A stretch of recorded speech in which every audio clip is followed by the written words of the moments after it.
Ó Deus, pela paixão de nosso Senhor Jesus Cristo, destruístes a morte que o primeiro pecado transmitiu a todos.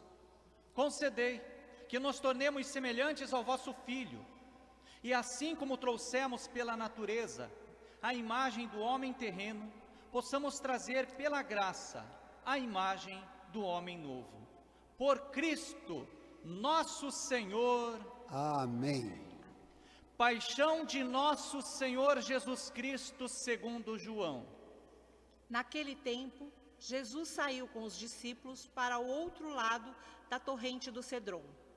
Havia aí um jardim onde ele entrou com os discípulos.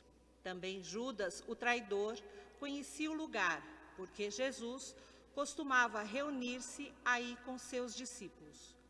Judas levou consigo um destacamento de soldados e alguns guardas dos sumos sacerdotes e fariseus, e chegou ali com lanternas, tochas e armas. Então Jesus, consciente de tudo o que ia acontecer, saiu ao encontro deles e disse: A quem procurais? Responderam: A Jesus o Nazareno. Ele disse: Sou eu. Judas, o traidor, estava junto com eles quando Jesus disse: Sou eu. Eles recuaram e caíram por terra. De novo lhes perguntou: A quem procurais? Eles responderam: A Jesus o Nazareno. Jesus respondeu: Já vos disse que sou eu. Se é a mim que procurais, então deixai que estes se retirem. Assim se realizava a palavra que Jesus tinha dito: Não perdi nenhum daqueles que me confiaste. Simão Pedro, que trazia uma espada consigo, puxou dela e feriu o servo do sumo sacerdote, cortando-lhe a orelha direita. O nome do servo era Malco. Então Jesus disse a Pedro: Guarda a tua espada na bainha. Não vou beber o cálice que o Pai me deu? Então os soldados, o comandante e os guardas dos judeus prenderam Jesus e o amarraram, conduzindo-no primeiro a Anás, que era o sogro de Caifás, o sumo sacerdote naquele ano. Foi Caifás que deu aos judeus o conselho: É preferível que um só morra pelo povo. Simão Pedro e um outro discípulo seguiam Jesus. Esse discípulo era conhecido do sumo sacerdote e entrou com Jesus no pátio do sumo sacerdote. Pedro ficou fora, perto da porta. Então, outro discípulo, que era conhecido do sumo sacerdote, saiu, conversou com a encarregada da porta e levou Pedro para dentro. A criada que guardava a porta disse a Pedro: Não pertences também tu aos discípulos deste homem? Ele respondeu: Não. Os empregados e os guardas fizeram uma fogueira e estavam se aquecendo, pois fazia frio. Pedro ficou com eles, aquecendo-se. Entretanto, o sumo sacerdote interrogou Jesus a respeito de seus discípulos e de seu ensinamento. Jesus lhe respondeu: Eu falei às claras ao mundo. Ensinei sempre na sinagoga e no templo, onde todos os judeus se reúnem. Nada falei às escondidas. Por que me interrogas? Pergunta aos que ouviram o que falei. Eles sabem o que eu disse. Quando Jesus falou isso, um dos guardas que ali estava deu-lhe uma bofetada, dizendo: É assim que respondes ao sumo sacerdote? Respondeu-lhe Jesus: Se respondi mal, mostra em quê. Mas se falei bem, por que me bates? Então Anás enviou Jesus amarrado para Caifás, o sumo sacerdote. Simão Pedro continuava lá em pé, aquecendo-se. Disseram-lhe: Não és tu também um dos discípulos dele? Pedro negou. Não. Então, um dos empregados do sumo sacerdote, parente daquele a quem Pedro tinha cortado a orelha, disse: Será que não te vi no jardim com ele? Novamente, Pedro negou. E na mesma hora, o galo cantou. De Caifás, levaram Jesus ao palácio do governador. Era de manhã cedo. Eles mesmo não entraram no palácio, para não ficarem impuros e poderem comer a Páscoa. Então, Pilatos saiu ao encontro deles e disse: Que acusação apresentais contra esse homem? Eles responderam: Se não fosse malfeitor, não o teríamos entregue a ti. Pilatos disse: Tomai-o, vós mesmos, e julgai-o de acordo com a vossa lei. Os judeus lhes responderam: Nós não podemos condenar ninguém à morte. Assim se realizava o que Jesus tinha dito, significando de que morte havia de morrer. Então Pilatos entrou de novo no palácio, chamou Jesus e perguntou-lhe: Tu és o rei dos judeus? Jesus respondeu: Estás dizendo isso por ti mesmo? Ou outros te disseram isto por mim?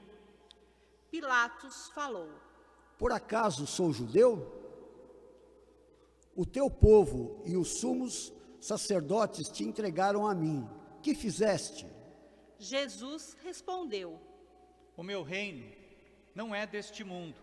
Se o meu reino fosse deste mundo, os meus guardas teriam lutado para que eu não fosse entregue aos judeus. Mas o meu reino não é daqui.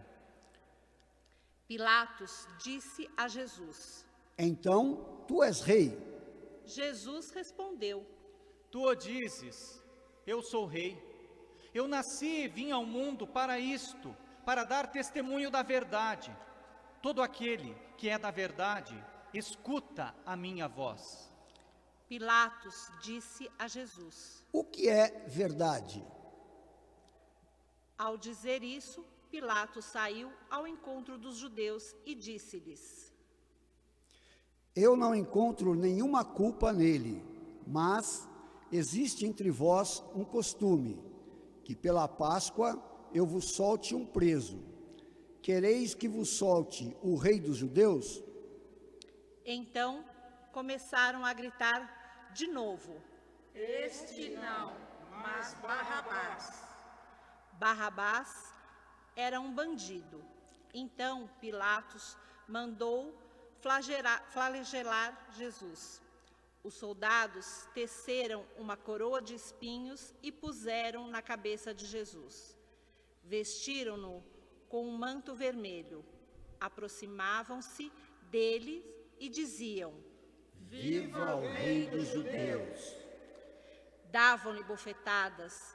Pilatos saiu de novo e disse aos judeus: Olhai, eu o entrego aqui fora, diante de vós, para que saibais que não encontro nele crime algum. Então Jesus veio para fora, trazendo a coroa de espinhos e o manto vermelho. Pilatos disse-lhes: Eis o homem. Quando viram Jesus, os sumos sacerdotes e os guardas começaram a gritar: Crucifica-o, crucifica-o. Pilatos respondeu: Levai-o vós mesmos para o crucificar, pois eu não encontro nele crime algum.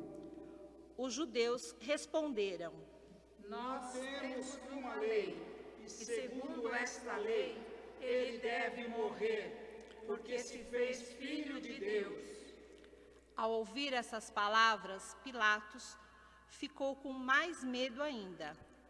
Entrou outra vez no palácio e perguntou a Jesus: De onde és tu? Jesus ficou calado. Então Pilatos disse: Não me respondes?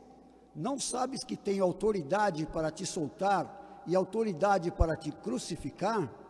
Jesus respondeu: Tu não terias autoridade alguma sobre mim, se ela não te fosse dada do alto. Quem me entregou a ti, portanto, tem culpa maior. Por causa disso, Pilatos procurava soltar Jesus, mas os judeus gritavam: Se soltas esse homem, não és amigo de César. Todo aquele que se faz rei declara-se contra César. Ouvindo estas palavras, Pilatos trouxe Jesus para fora e sentou-se no tribunal, no lugar chamado Pavimento, em hebraico, Gábata. Era o dia da preparação da Páscoa. Por volta do meio-dia, Pilatos disse aos judeus: Eis o vosso rei. Eles, porém, gritavam: Fora, fora, crucifica-o. Pilatos disse: Hei de crucificar o vosso rei? Os sumos sacerdotes responderam: Não temos outro rei senão César. Então Pilatos entregou Jesus para ser crucificado, e eles o levaram. Jesus tomou a cruz sobre si e saiu para o lugar chamado Calvário, em hebraico, Gólgota. Ali o crucificaram, com outros dois, um de cada lado, e Jesus no meio. Pilatos mandou ainda escrever um letreiro e colocá-lo na cruz. Nele estava escrito: Jesus, o Nazareno, o Rei dos Judeus. Muitos judeus puderam ver o letreiro, porque o lugar em que Jesus foi crucificado ficava perto da cidade. O letreiro estava escrito em hebraico, latim e grego. Então, os sumos sacerdotes dos judeus disseram a Pilatos: Não escrevas o rei dos judeus, mas sim o que ele disse: Eu sou o rei dos judeus. Pilatos respondeu: O que escrevi está escrito. Depois que crucificaram Jesus, os soldados repartiram a sua roupa em 4 partes, uma parte para cada soldado. Quanto à túnica, esta era tecida sem costura, em peça única, de alto a baixo. Disseram então entre si: Não vamos dividir a túnica, tiramos a sorte para ver de quem será. Assim se cumpria a escritura que diz: Repartiram entre si as minhas vestes e lançaram sorte sobre a minha túnica. Assim procederam os soldados. Perto da cruz de Jesus estavam de pé a sua mãe, a irmã da sua mãe, Maria de Cleófas e Maria Madalena. Jesus, ao ver sua mãe e ao lado dela o discípulo que ele amava, disse à mãe: Mulher, este é o teu filho. Depois disse ao discípulo: Esta é a tua mãe. Daquela hora em diante, o discípulo a acolheu consigo. Depois disso, Jesus, sabendo que tudo estava consumado e para que a Escritura se cumprisse até o fim, disse: Tenho sede. Havia ali uma jarra cheia de vinagre. Amarraram numa vara uma esponja embebida de vinagre e levaram-na à boca de Jesus. Ele tomou o vinagre e disse: Tudo está consumado. E, inclinando a cabeça, entregou o Espírito.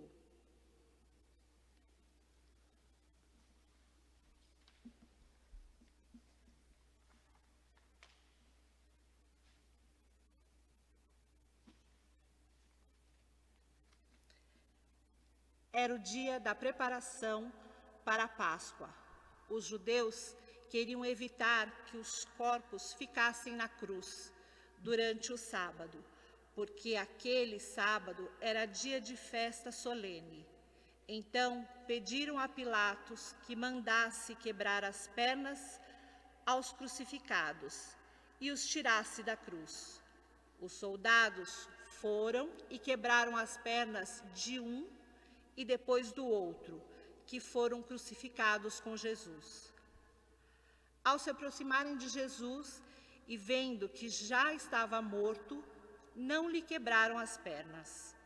Mas um soldado abriu-lhe o lado com uma lança e logo saiu sangue e água.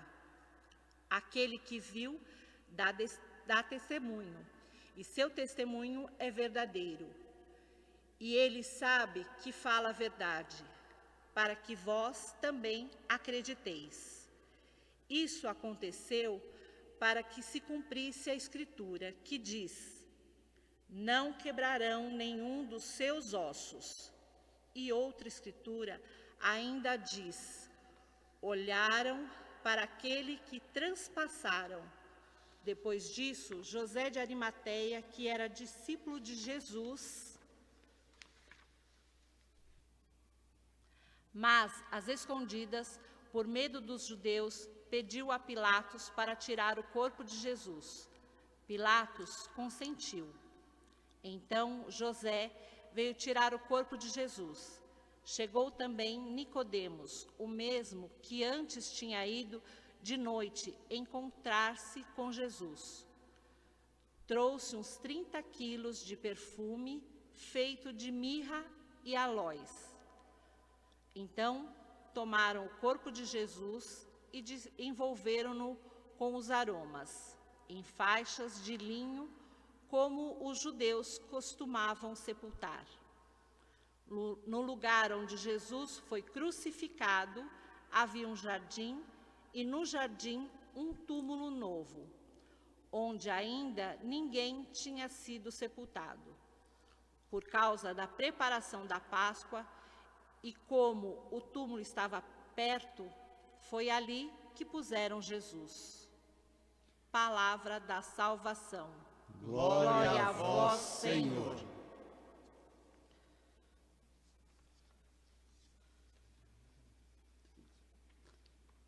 Caríssimos irmãos e irmãs, a narração da paixão de Cristo nos mostra primeiramente que os grupos poderosos da época, como fariseus, saduceus, escribas, sacerdotes, em nome do poder, em nome do moralismo, buscam em todas as etapas da vida de Jesus o condenar e o crucificar.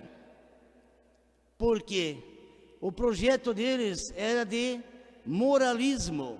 Eles colocavam para o povo 613 leis, 613 mandamentos.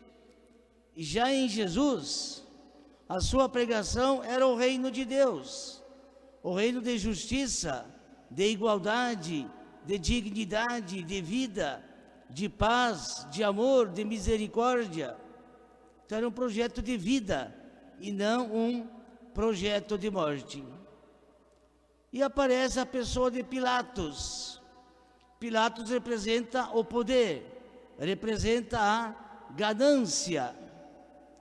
Pilatos, ele tinha o poder de libertar a Jesus, mas decidiu lavar as suas mãos de uma maneira fingida e hipócrita.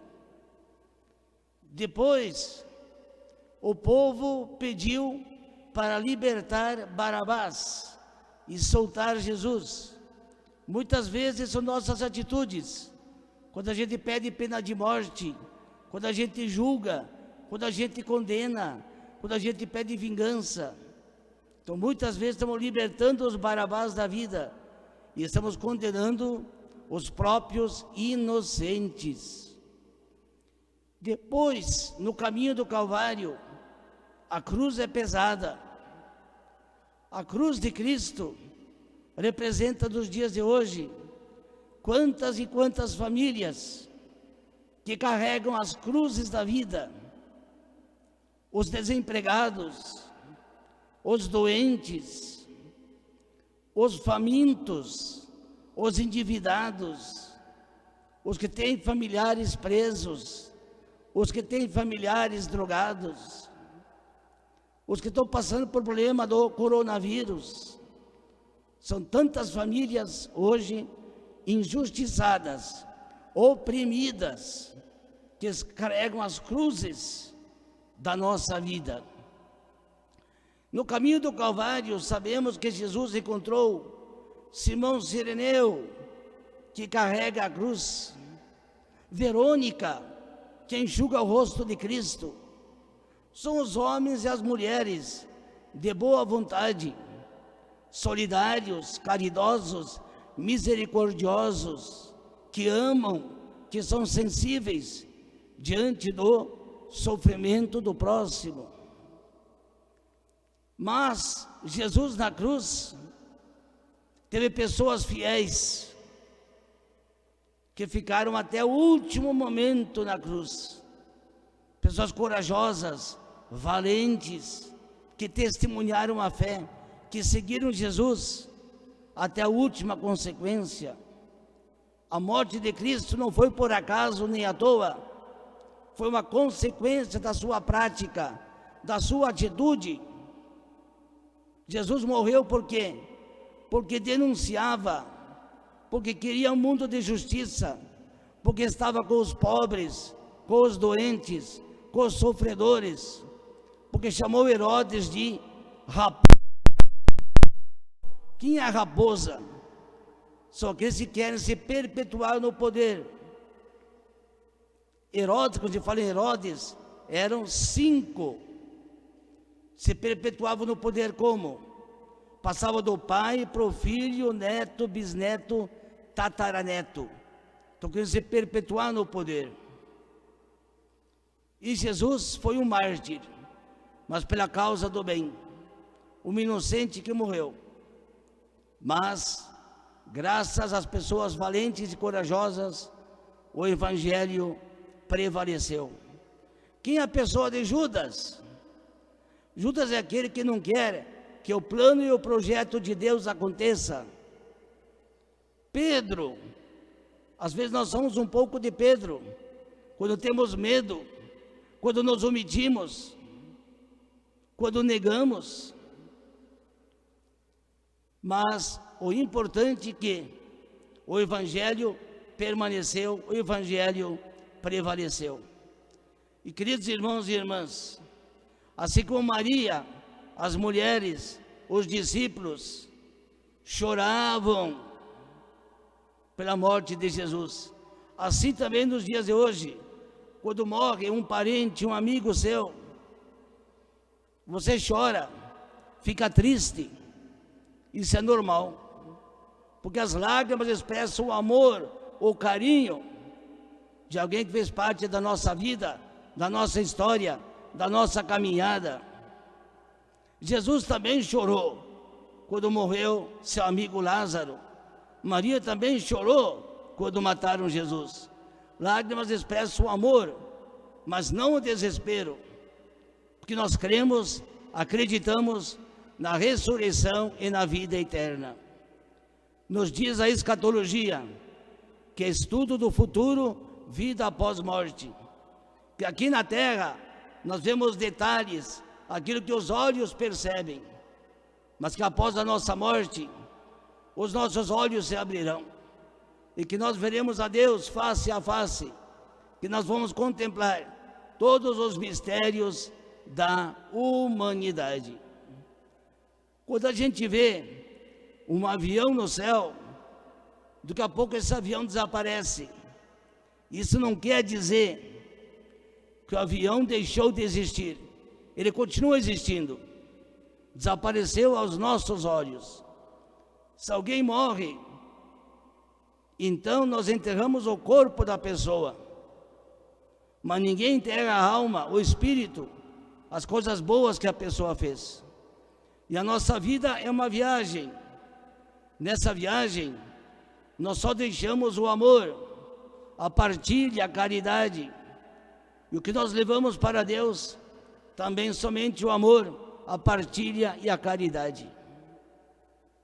E Jesus nos garantiu, em Mateus 25, no juízo final, quem é que vai se salvar?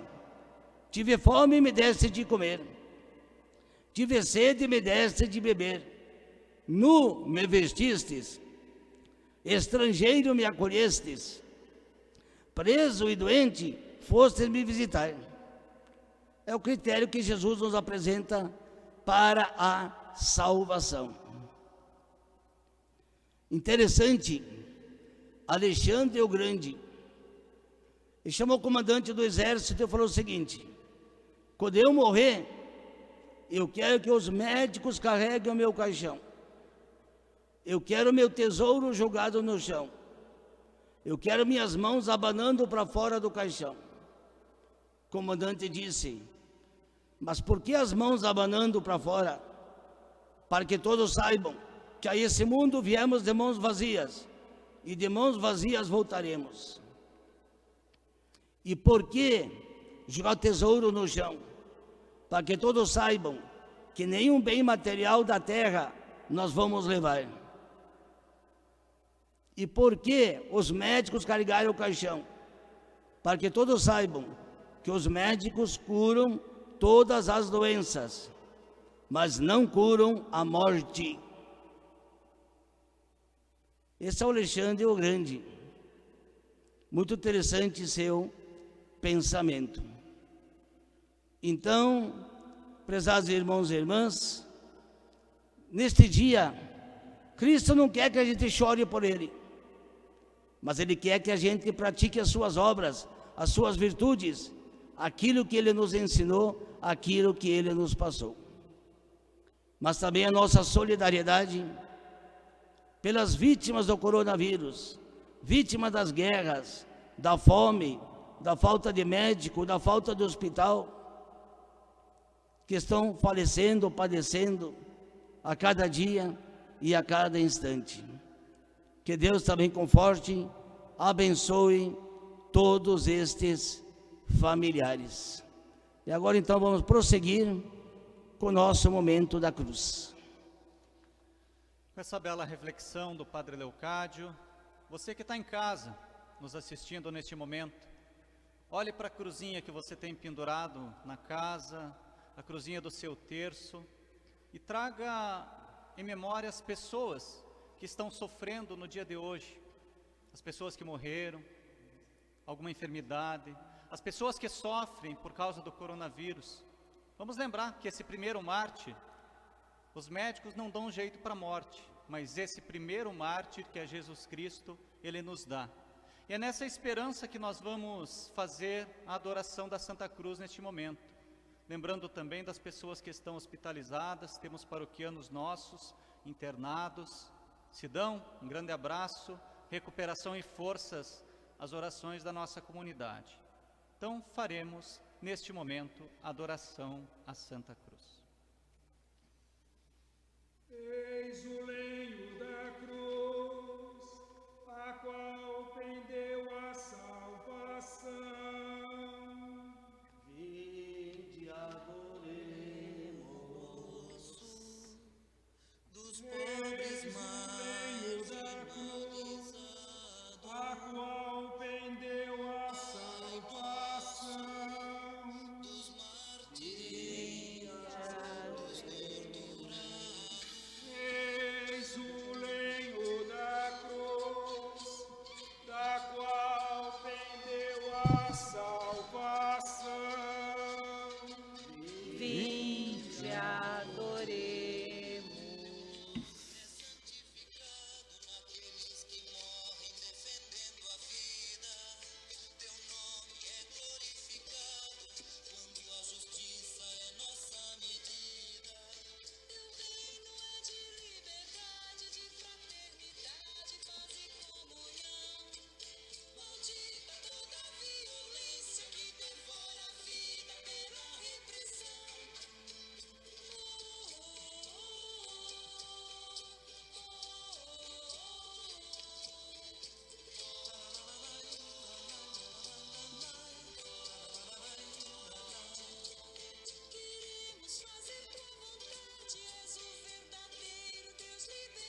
Pai nosso, que estais no céu, santificado seja o vosso nome.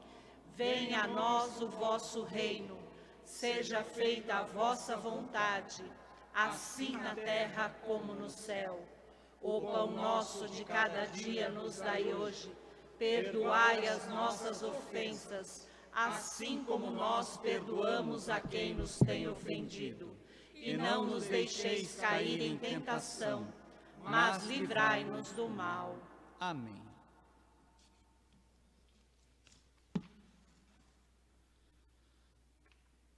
Pai cheio de bondade, vosso Filho unigênito desceu à mansão dos mortos e dela surgiu vitorioso. Concedei aos vossos fiéis, sepultados com ele no batismo, que pela força de sua ressurreição participem da vida eterna com ele, que convosco vive e reina na unidade do Espírito Santo. Amém. Que o Senhor nos abençoe e nos livre de todo mal e nos conduza à vida eterna.